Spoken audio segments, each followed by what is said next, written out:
السلام علیکم ورحمت الله وبرکاته. سه مصیبت هستی که باید در سه چیز حل میشوند.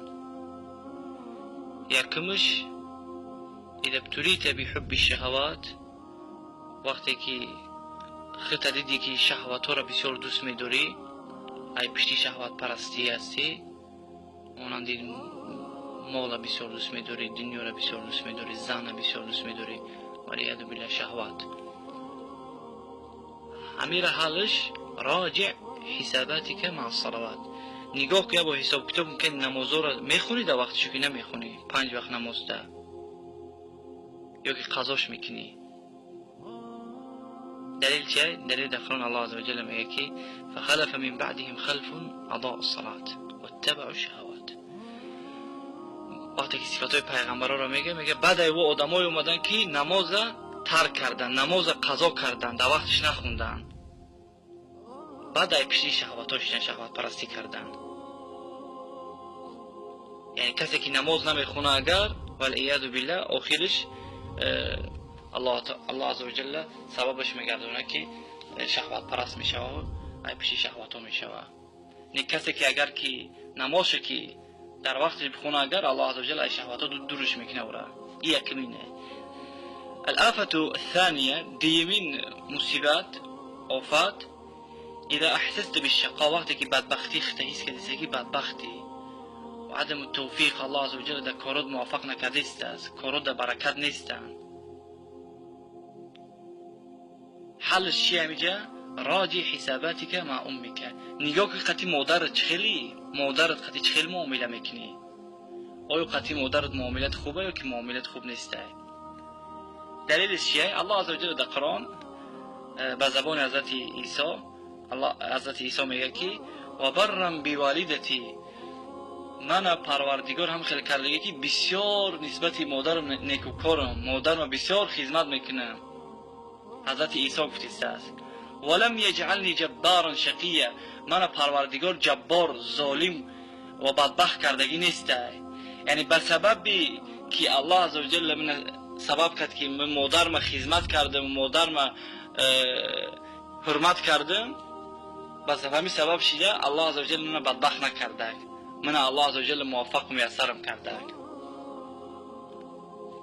این مصیبت دیمه.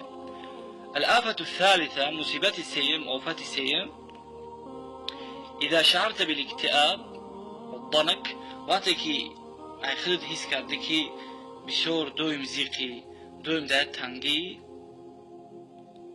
الحل عملی ده حل چیه؟ باید چکو کنیم که همی زیقی ببرویم، ای همی تنگی ببرویم؟ راجع حساباتی که مع القرآن.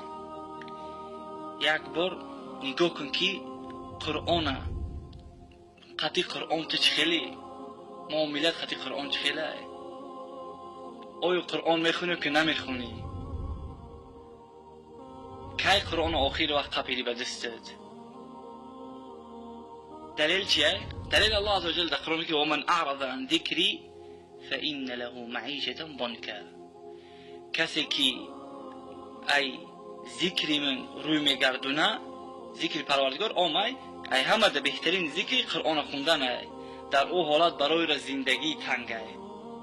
یعنی کسی که اگر که ای قرآن که روی نمیگردونه به سوی قرآن روی میاره، برای وای زندگی خوشروه، زندگی که دو تنگی نیسته، زندگی که دو غمگینی نیسته.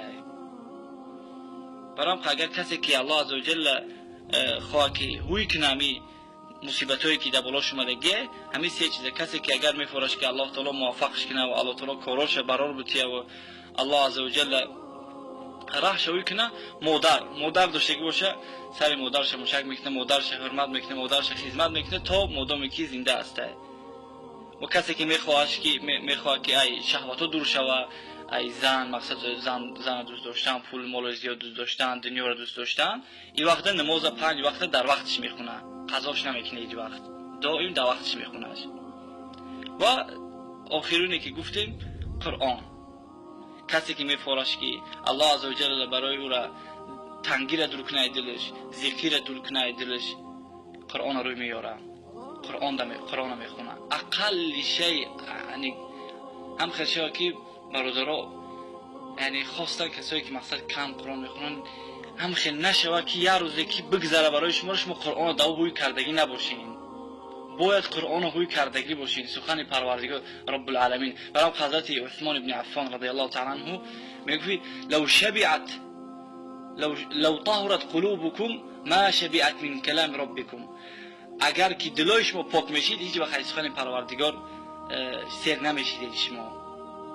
برام حضرت عبدالله بن مسعود رضی الله تعالی عنه گپای زور میگه که اختبر قلبك في 3 مواطن. دلت در 3 جا امتحان کن. کنی مقصد که دلی خوب داری که دلی خوب نداری. عند قراءة القرآن یکمش همیه. عند قراءة القرآن وقتی قرآن میخونی یگون چیز حس میکنی و که نمیکنی. بعد دیمش عند الخلوه وقتی که تنها میستی آیا پروردگار را فکر میکنی و که نمیکنی.